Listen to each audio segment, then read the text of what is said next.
মা জানো আমার বন্ধুরা কত ভালো ভালো ইফতার খায়, কিন্তু আমরা মুড়ি ছাড়া কিছুই খেতে পারি না।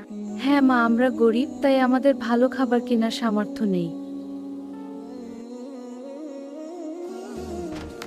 আম্মু, আমি এসেছি। আম্মু, আমার আজ খুব ক্লান্ত লাগছে। তুমি এত কষ্ট করছো, একটু জিরিয়ে নাও। যাই রান্নাঘর থেকে ঘুরে আসছি, আম্মু কি রান্না করছে দেখে আসি।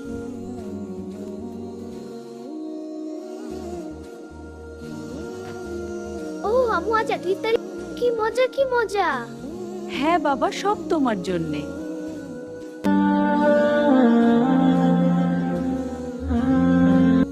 কি হয়েছে ছোট্ট সোনা, তুমি মন খারাপ করে আছো কেন? জানো মা, আজ স্কুল থেকে আসার সময় রাস্তায় দেখলাম একটা ছোট্ট বাচ্চা রোজা রেখেছে, কিন্তু তারা খুব গরিব, ভালো ইফতারি খেতে পারে না।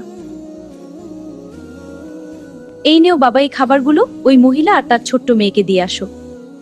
আচ্ছা মা।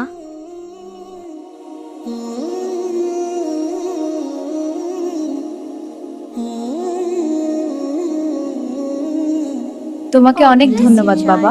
আমাদের সবার উচিত এই রমজানের সবার সাথে ইফতার ভাগ করে খাওয়া।